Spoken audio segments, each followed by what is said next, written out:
हाँ, तो ये कुछ इंपॉर्टेंट प्लॉट ड्रॉ करने जा रहे हैं, उससे पहले कुछ नोट्स लगा रहे हैं। जो इक्वेशन आपने निकाली है अभी लास्ट लेक्चर का, जो एनालिसिस है आपके इस प्लॉट का, इसी प्लॉट के बारे में बात कर रहे हैं अभी, कि कुछ देर बाद ये करंट कांस्टेंट हो गई थी। और फिर हमने निकाला था कि सबसे ज़्यादा तेज जो निकल के आएगा, अगर आपने उसको रोक दिया तो बाकी अपने आप रुक जाएंगे।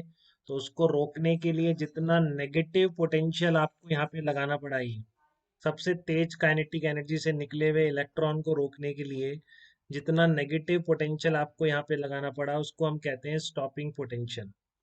तो इसकी वैल्यू सिंपल एनर्जी इक्वेशन जैसा भी आप समझें, इस इलेक्ट्रॉन के लिए अप्लाई करके कितनी आ गई, E V naught equals to H nu minus phi not.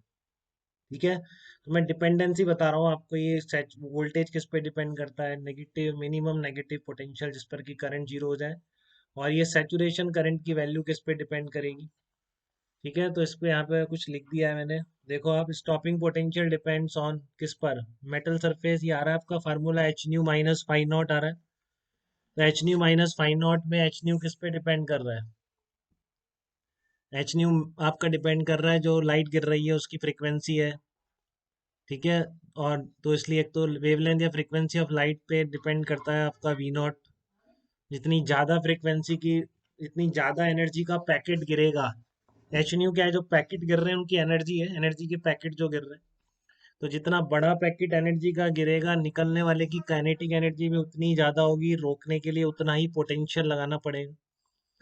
तो इसलिए गिरने वाले पैकेट की एनर्जी पर या फ्रीक्वेंसी पे डिपेंड करती है वी नॉट, स्टॉपिंग पोटेंशियल की वैल्यू।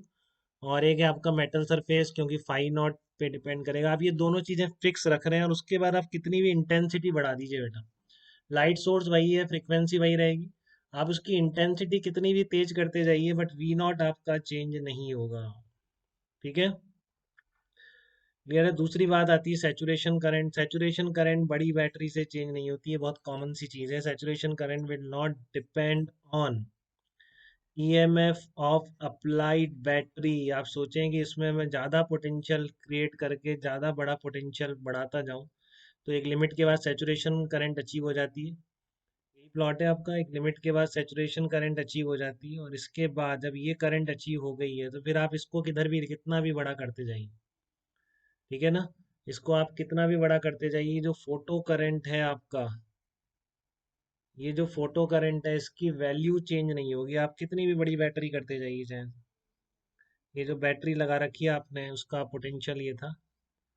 तो saturation current will not depend on EMF, will not depend on EMF of applied battery, applied जो भी है। इट डिपेंड्स ऑन एन, ये केवल एन पे डिपेंड करती है बेटा आपकी। इन डिपेंड्स ऑन एन, एन मतलब नंबर ऑफ फोटॉन्स इंसिडेंट पर सेकेंड। ठीक है, तो सबसे पहला प्लॉट देखिए आप कौन सा है इसमें। सबसे पहला प्लॉट थी, इंपॉर्टेंट प्लॉट्स की बात कर रहे हैं, तो उसमें सबसे पहला प्लॉट जो है वो है आपका इस तरीके का। क्या आप ये पहचान सकते हैं अगर मैं कह दूं, इस तरह का प्लॉट है कि आपने ये जो प्लॉट ड्रॉ किया है, इसमें आपने फ्रीक्वेंसी लाइट की वही रखी है, बट आपने अगर इंटेंसिटी चेंज करते जाए, तो जो आपने अभी प्लॉट देखा उस पर क्या फर्क पड़ेगा। अभी जस्ट जो आपने प्लॉट देखा है, इस तरह की आप फ्रीक्वेंसी, इस तरह की चेंजेस देखे जाएंगे बेटा, इस तरह के चेंजेस, ये चेंजेस देखने को मिलेंगे अगर आपने इंटेंसिटी बढ़ा दी। Intensity I 1, I 2, I 3, current नहीं है, इंटेंसिटीज है, ध्यान रखिए। करंट को मैंने सिंबल से डिनोट ही नहीं करा है इसमें, इसलिए हमेशा करंट पूरा ही लिखूंगा। मैंने इसलिए भी आई नहीं लिखा था इसमें, क्योंकि बहुत कंफ्यूजन हो जाता है वो इंटेंसिटी और करंट का। इंटेंसिटी ज़्यादा यूज़ कर रहे हैं इस चैप्टर में, तो उसको आई रहने दिया, फोटो करंट को हमेशा करंट लिखूंगा। ठीक है, और ये आपका क्या है, अप्लाइड बैटरी का ईएमएफ है। तो आप देखिए बड़ी इंटेंसिटी करते जा रहे हैं, और आपने फ्रीक्वेंसी चेंज है, तो क्या है इस प्लॉट की खासियत, इसमें न्यू कांस्टेंट है। ठीक है ना, न्यू कांस्टेंट है, बट आपने इंटेंसिटी बढ़ा दी है। ठीक है, इंटेंसिटी बढ़ा दी आपने न्यू कांस्टेंट रखते हुए। तो आप देख रहे हैं सैचुरेशन करंट की वैल्यू बढ़ गई है। सैचुरेशन करंट तो बढ़ गया है जैसी बात हुई अभी अपन से, but V naught stopping potential unchanged है, क्योंकि आपने मेटल सरफेस वही रखी, बट आपका वी नॉट अनचेंज है। तो ये प्लॉट है, बोर्ड वोर्ड सब में इंपॉर्टेंट है, काफ़ी इंपॉर्टेंट है ये सब चीज़ें। ठीक है ना, आपको आनी ही चाहिए। और एनसीईआरटी की सेकंड बुक भी आप पढ़ लें तो कोई बुराई नहीं, सेकंड बुक पूरी पढ़ के सॉल्व सब कर सकते हैं।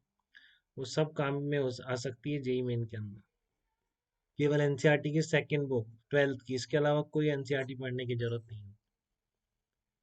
ठीक है, तो ये इंटेंसिटीज I1 I2 I3 बढ़ा देंगे इंटेंसिटी, तो सैचुरेशन करंट बढ़ जाएगी। पहला प्लॉट ये। दूसरा इंपॉर्टेंट प्लॉट होता है स्टॉपिंग पोटेंशियल वर्सेस 1/λ। ये भी बहुत वाइडली यूज्ड है बेटा क्वेश्चंस में।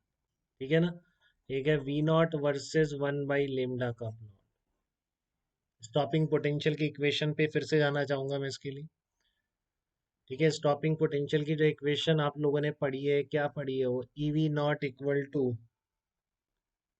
H C by lambda minus phi naught equation है। E V naught equal to H C by lambda minus phi naught ही पढ़ रखी है आपने। ठीक है, तो आप स्टॉपिंग पोटेंशियल की एक सिंप्लीफाइड 1/λ का प्लॉट ड्रॉ करना चाहेंगे, तो इसको ऐसे लिखिए, one V naught equal to, सबको आना चाहिए बेटा, काफ़ी सिंपल चीज़ें हैं, मॉडर्न फिजिक्स बहुत इंटरेस्टिंग और बहुत स्कोरिंग है।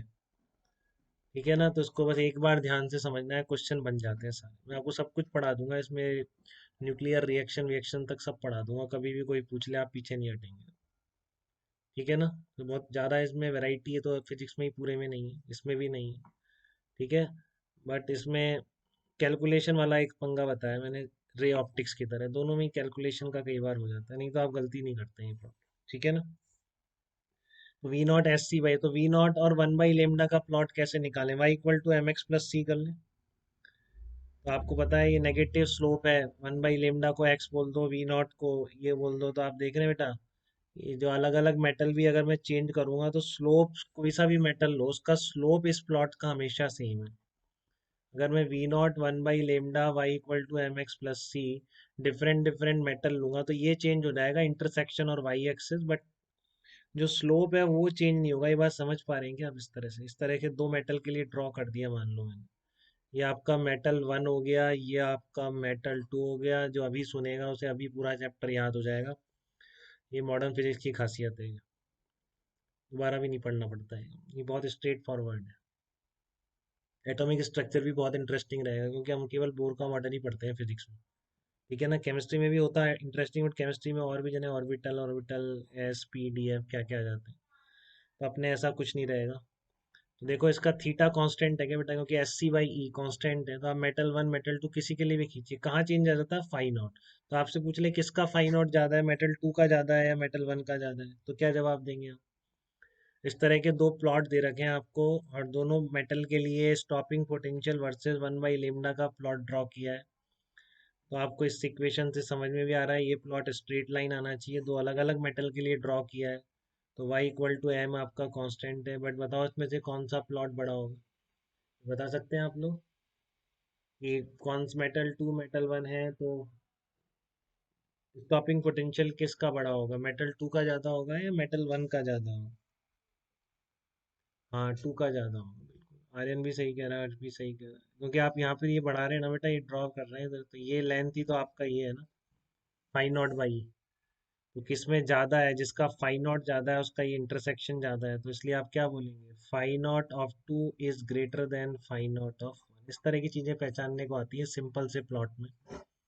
ठीक है, तो कभी गलती ना करें बेटा, काफ़ी सिंपल ही है ये एकदम। कोई डाउट हो तो आप बताइए यहाँ तक, फिर मैं आपको तीसरे प्लॉट की तरफ ले चलता हूँ, फोटो करंट वर्सेस इंटेंसिटी के प्लॉट की तरफ। पहले यहाँ तक बताइए, कोई तकलीफ तो नहीं।